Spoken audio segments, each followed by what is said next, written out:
গতকালকে জুলাই যোদ্ধা কারিনার মৃত্যু নিয়ে আওয়ামী লীগের অনুসারীরা এক ধরনের উল্লাস করছে, এই অভিযোগ চতুর্দিকে ছড়িয়ে পড়তে আমরা দেখলাম এবং বেশিরভাগ ক্ষেত্রে তার সত্যতাও ছিল।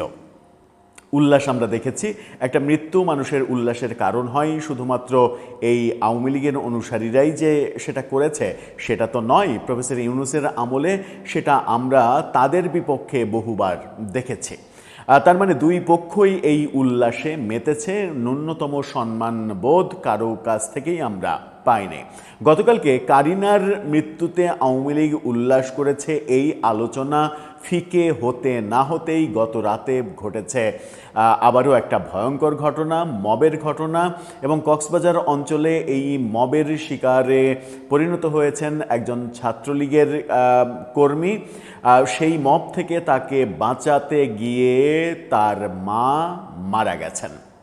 কোনো কোনো গণমাধ্যম মৃত সেই মহিলাকে মা নয়, খালা হিসাবেও বলছে।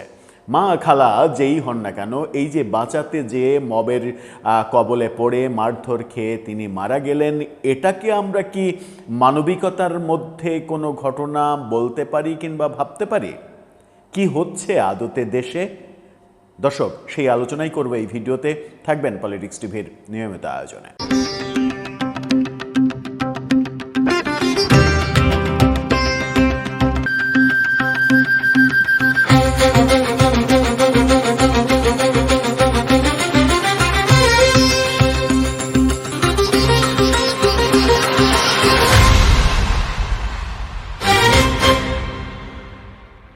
দর্শক, বাংলাদেশের রাজনীতিতে কোনো পক্ষের মধ্যেই সবর বলে যে ব্যাপারটা, যে শিক্ষাটা আমাদেরকে আমাদের প্রিয় ধর্ম ইসলাম দিচ্ছে, সেই শিক্ষাটা আদৌ আছে কিনা সেটা নিয়ে যথেষ্ট সন্দেহ, মানে একেবারে বাস্তবতাই রূপ নিয়েছে। আমরা ধৈর্য ধরতে পারি না, আমরা উগ্র হয়ে গেছি, আমরা প্রতিশোধ পরায়ণ হয়েছি, আমরা মানে যে কাউকে মেরে যে কারো মৃত্যুতে উল্লাস প্রকাশ করাটাই আমাদের নেচারে পরিণত হয়েছে। কেউ কারো মৃত্যুতে উল্লাস প্রকাশ করছি, কেউ কাউকে মেরে উল্লাস প্রকাশ করছে। কক্সবাজারের এই ঘটনা যেটার কথা বলছি, সেটা সেই খবরে দৈনিক কালের কণ্ঠ বলছে যে মা মারা গেছে। ছাত্রলীগ এই কর্মীকে মবের হাত থেকে বাঁচানোর জন্য বাঁচাতে গিয়ে তার মা মারা গেছে। কিন্তু অন্যদিকে আমরা দেখছি যে মানে তারা একই খবরে অন্য জায়গায় তারা ভিডিও প্রতিবেদনে মা বললেও পরবর্তীতে তাদের যে পত্রিকার যে প্রতিবেদন, সেই প্রতিবেদনে এটা সংশোধন করে বলছে যে মা নয়, খালা। চলুন একটু জেনে দেখি পত্রিকা কি বলছে। কালের কণ্ঠের এই শিরোনামটা দেখে নিন। সেখানে বলা হচ্ছে, জয় বাংলা স্লোগান লেখার জের, মবের শিকার ভাগ্নেকে রক্ষা করতে গিয়ে প্রাণ গেল খালার। মানে জয় বাংলা লেখার জন্য, জয় বাংলা বলার জন্য তাকে মবের শিকার হতে হলো, এবং সেই মব থেকে প্রচণ্ড মারধর, সেখান থেকে উদ্ধার করতে গিয়ে দৌড়ে খালা যখন তাকে রক্ষা করতে গেলেন, তখন খালার উপরে মব চাপলো এবং মানে মারধর খেয়ে মানে পাকা রাস্তায় পড়ে গেলেন এবং পড়ার পরেই মারা গেছেন। কি বলছে গণমাধ্যম? কক্সবাজারের উখিয়ায় এই ঘটনা ঘটেছে। জয় বাংলা স্লোগান লেখার জের ধরে বিএনপির কর্মীদের সৃষ্ট মবের কবলে পড়ে ছাত্রলীগ কর্মী ইউনূস, ওই মহিলার ভাগ্নে ইউনূস। এ সময় তাকে রক্ষা করতে গিয়ে মবের শিকার হয়ে নিহত হয়েছেন খালা সৈয়দা খাতুন, যার বয়স 50 বছর। এখানে অভিযোগ কিন্তু বিএনপির বিরুদ্ধে, সরকারি দলের বিরুদ্ধে। এটা আমাদের কাছে কোনোভাবেই প্রত্যাশিত নয়। প্রফেসর ইউনূসের আমলে যে মবের বিরুদ্ধে বিএনপির নেতারা প্রতি মুহূর্তে সোচ্চার থেকেছেন, কথা বলেছেন এবং প্রতিবাদ করার চেষ্টা যে একটু আধটু করা হয়েছে, সাধারণ মানুষ আর বিএনপির গুরুত্বপূর্ণ কিছু নেতাকর্মী এই ব্যাপারে কথা বলেছেন, অথচ তাদের বিরুদ্ধেই যদি আজকে অভিযোগ আসে, তাহলে মানে পুরাতনগুলো, মানে প্রফেসর ইউনূসের 1.5 বছর জুড়ে যে হাজারো ঘটনা ঘটেছে, সেই ঘটনাগুলো কিন্তু ফিকে হয়ে যাবে। এখন মানে এই দু একটা ঘটনাতেই কিন্তু পুরো দোষটা চলে আসবে বিএনপির উপরে। সেটা সরকারের জন্য যথেষ্ট বিব্রতকর এবং বিপজ্জনক হবে। আমার মনে হয় যে এই ঘটনা যদি সত্যি হয়, এখনই এটার পেছনে যারা দায়ী তাদেরকে একেবারে সঠিক বিচারের আওতায় আনতে হবে, দৃষ্টান্ত স্থাপন করতে হবে, যেন এরকম ঘটনা তাদের দলের আর কেউ করার সাহস না পায়।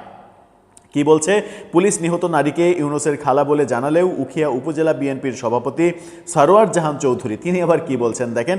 জানিয়েছেন নিহত সৈয়দা খাতুন ইউনূসের প্রতিবেশী। মানে তিনি কিন্তু এটাকে অস্বীকার করছেন না, এই ঘটনা ঘটেছে। তিনি বলছেন যে খালা না, প্রতিবেশী। তো প্রতিবেশী হয়েছে তো কি হয়েছে? প্রতিবেশী, আমি ধরে নিলাম তার কথাতে প্রতিবেশী। পুলিশ একেবারে নিশ্চিত করছে এটা খালা। প্রথমে গণমাধ্যমে খবর এসেছিল মা, পরবর্তীতে নিশ্চিত হওয়া গেছে যে খালা। এই বিএনপি নেতা বলছেন যে প্রতিবেশী। তো প্রতিবেশীর জীবনের মূল্য নেই? প্রতিবেশী হলে তার উপরে আপনি মব করে তাকে মারবেন, মেরে ফেলবেন? মানে তার জীবনের 2 পয়সার কোনো মূল্য নেই। আবার গণমাধ্যমে আপনি কথা বলে সেটাকে জাস্টিফাই করার চেষ্টা করছেন। বলছেন মব সৃষ্টিকারীরা আহত ছাত্রলীগ কর্মী ইউনূসকে পুলিশের হাতে তুলে দিয়েছে। ঘটনা কিন্তু অস্বীকার করেননি। গত রাতে 9টার দিকে উখিয়া উপজেলার রাজাপালং ইউনিয়নের টাইপালং গ্রামে এই ঘটনা ঘটে। গত রাতের ঘটনা এটা। ঘটনার পর থেকে উখিয়ায় উত্তপ্ত পরিস্থিতি বিরাজ করছে। আটক হওয়া ছাত্রলীগ কর্মী এবং পুলিশ তাকে আটকও করেছে। তার খালা মারা গেছে, পুলিশ আবার তাকে আটক করেছে। মানে অদ্ভুত একটা দেশে আমরা বাস করছি। আটক হওয়া ছাত্রলীগ কর্মী ইউনূস ও তার নিহত খালার স্বজনদের দাবি, তুচ্ছ ঘটনার জের ধরে ইউনূসকে বিএনপির কর্মীরা মব সৃষ্টি করে মারধর করেছে। ইউনূসের কান্নাকাটি শুনে তার খালা সৈয়দা খাতুন ভাগ্নেকে মব সৃষ্টিকারী একই গ্রামের বিএনপি কর্মীদের নিকট গিয়ে ক্ষমা চেয়ে ছাড়িয়ে আনতে গেলে অতি উৎসাহী দলীয় কর্মীরা তাকে মারধর শুরু করে।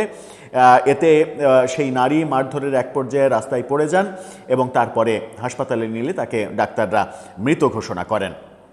ঘটনার ব্যাপারে উখিয়া থানার ওসি মজিবুর রহমান তিনি কালের কণ্ঠকে বলেছেন, টাইপালং গ্রামে একজনকে স্থানীয়রা ধরে আটকে রাখার খবরে পুলিশ ঘটনাস্থলে যায়। সেখানে স্থানীয়দের মধ্যে কথা কাটাকাটি ও জটলা দেখতে পায় পুলিশ।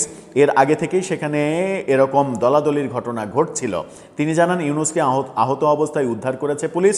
এরপর উখিয়া উপজেলা স্বাস্থ্য কেন্দ্রে চিকিৎসার জন্য তাকে নিয়ে যাওয়া হয়। হাসপাতালে পুলিশ ওই ঘটনায় আরেক আহত নারীকে দেখতে পান। ঘটনার সময় কক্সবাজারের অতিরিক্ত police super crime Ohidur Rahman তিনি রাতে কালের কণ্ঠকে বলেছেন, আমি শুনেছি ঘটনাস্থলে উখিয়া থানা পুলিশ পৌঁছার আগেই বিএনপি কর্মীদের হাতে আটক ছাত্রলীগ কর্মী ইউনূসকে উদ্ধার করতে গিয়ে তার খালা সম্ভবত মারধরের শিকার হয়েছেন। যেহেতু পাকা রাস্তায় ধাক্কাধাক্কি আর মারধরে বয়স্ক নারী রাস্তায় পড়ে গিয়েছিলেন, তাই মাথায় আঘাতের কারণে মারা যেতে পারেন।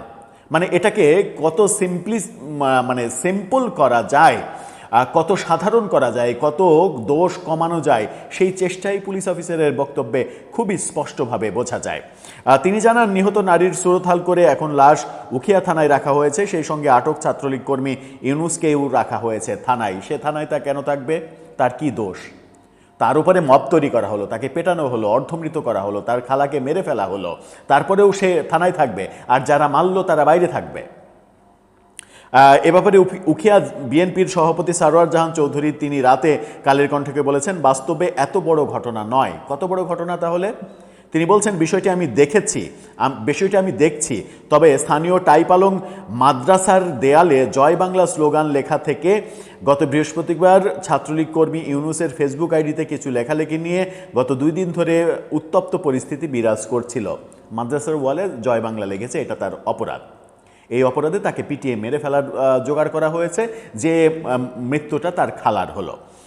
এমনকি ছাত্রলীগ কর্মীরা শুক্রবার রাতে আমার উপজেলা বিএনপি অফিসের কেয়ারটেকার হোসেনকে মারধর করে। কি অদ্ভুত ব্যাপার! মানে ছাত্রলীগ কর্মীদের এত সাহস যে বিএনপির অফিসের লোকদের গিয়ে মারছে, সেই কথা বলে ব্যাপারটাকে ঢাকার চেষ্টা করছেন। তিনি বলছেন, এই ঘটনার পর থেকে ওই এলাকায় পরিস্থিতি উত্তপ্ত হয়ে ওঠে। পুলিশ বলছে এ ব্যাপারে থানায় মামলা দায়ের করা হলে আইনগত ব্যবস্থা নেওয়া হবে। কেন মামলা দায়ের করতে হবে কাউকে? কেন পুলিশ এই ধরনের মব ঠেকানোর জন্য নিজে থেকে উৎসাহী হবে না? কেন এত বড় একটা ঘটনা প্রকাশ্যে হলো, একজনের মৃত্যু ঘটলো, তাতে কেন মামলার অপেক্ষা করবে পুলিশ? কেন তাদেরকে অপরাধীদের গ্রেপ্তার করা হবে না? গ্রেপ্তার করার পরে কেন মামলা হবে না? এই প্রশ্নগুলোর উত্তর আসলে কে দেবে? ঘটনা যদি রিভার্স হতো, মারধর যদি ছাত্রলীগের পরিচয়ে কিংবা আওয়ামী লীগের পরিচয়ে কেউ করত, তাহলে তাদেরকে গ্রেপ্তার করার জন্য কি মামলার অপেক্ষা করত পুলিশ? কিংবা পুলিশকে কি জিজ্ঞাসা করতে হতো? কিংবা পুলিশ কি ঘটনাটাকে দুর্বল হিসেবে ন্যারেটিভ তৈরি করে গণমাধ্যমকে বলার চেষ্টা করত? এসব প্রশ্নের উত্তর আদতে এ দেশে মিলবে না। যখন আমরা দেখছি আওয়ামী অ্যাক্টিভিস্ট কিছু উজবুকের দল তারা কারিনার মৃত্যু নিয়ে ফেসবুকে উল্লাস করছে, সেটাকে আমরা সমালোচনা করছি, ঠিক তখনই সেই রাতেই আপনি মানে ছাত্রলীগের একজনের উপরে মব করে তার খালাকে মেরে ফেলছেন।